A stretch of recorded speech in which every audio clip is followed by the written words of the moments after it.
Zdravo rođaci. Ovo će biti nešto drugačije nego inače. Ima neke stvari koje želimo da podelimo sa vama onako malo direktnije.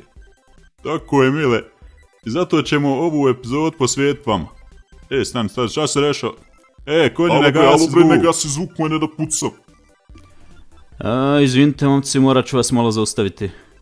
Zdravo rođaci. Dakle, ova epizoda će biti malo drugačija. Želim podijeliti s vama neke ideje o Kafanskoj i o tome šta će se dešavati sa kanalom u budućnosti.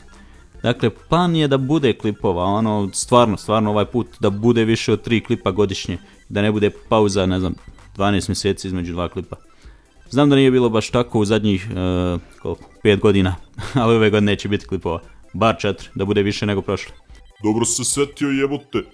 Baciš nas u zatvor i ne praviš klipove, Znaš koliko dobri fora bilo u zadnjih 8 mjeseci ovdje? Dobro, mile, bit će, bolam vidiš da o tom pričam. Nego, vidite. Za razliku od većine kanala, Kafanska i nije tu baš ni zbog love, ni zbog slave.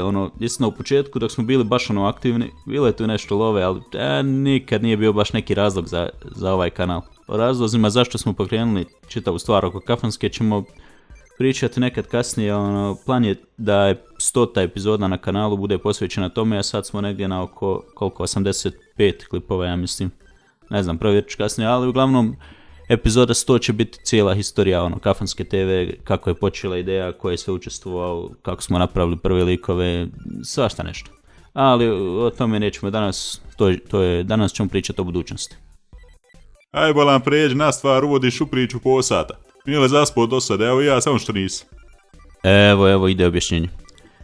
Dakle, neki planovi za budućnost.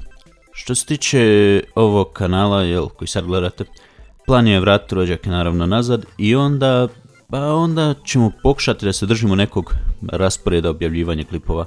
Dakle, sad ćete vidjeti na ekranu kako bi to trebalo da izgleda.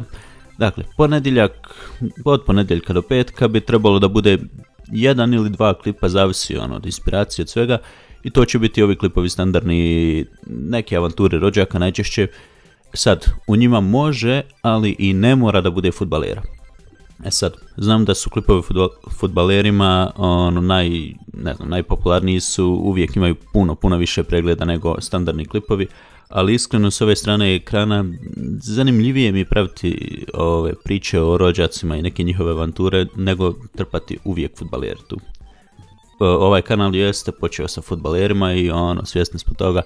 I naravno bit će klipova i dalje o fudbalerima, ali plan je neki od ponedjeljka do petka da budu klipovi raznog sadržaja, ali uglavnom ove avanture gdje rođaci mogu sresti i fudbalere i neke druge ličnosti, bacit ćemo i neke druge slavnih ličnosti od političara do glumaca i slično, ismijavat ćemo sve po redu kao i do sad naravno. Sad, subota bi trebao biti, u stvari prvo ćemo na nedjelju. Nedjelja bi trebalo da bude dan za kafansku spiku. Dakle, onaj klasični format gdje sjede u kafani i pričaju o nekim raznim stvarima, tu će najčešće biti opet gosti fudbaleri, standardno kao prije i kao klipovi sa kojima smo počeli prije, koliko ima? 6 godina. Da. Jebote, 6 godina. Uglavnom, dakle, nedjeljom će biti kafanska spika, a subotom bi trebalo da bude nešto novo. Sad, da li se neko sjeća gamerske kafane? Niko? Ok. Nekad davno pokrenuli smo i drugi kanal gdje je trebalo da bude klipova o igrama, ali kao i na glavnom kanalu malo smo bili lijeni i tamo je sad samo par klipova. Ali sad ima plan da se vrati i taj kanal. Odnosno na nešto drugačiji način. S tim da se ne bi vraćali na taj kanal, već da klipove o igrama ubacujemo na ovaj glavni kanal. A da to bude jednom sedmično i zato je subota tako bitna jer taj dan bi išle neke preporuke za igranje.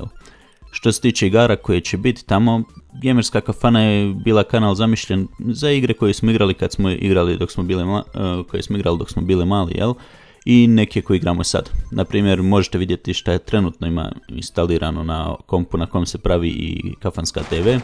Kao što vidite ima tu nekih i starijih i novih, ali nema nekih najpopularnijih igara tipa Fortnite, Minecraft i slično. To svakako snima svako drugi youtuber i ne želim to snimati.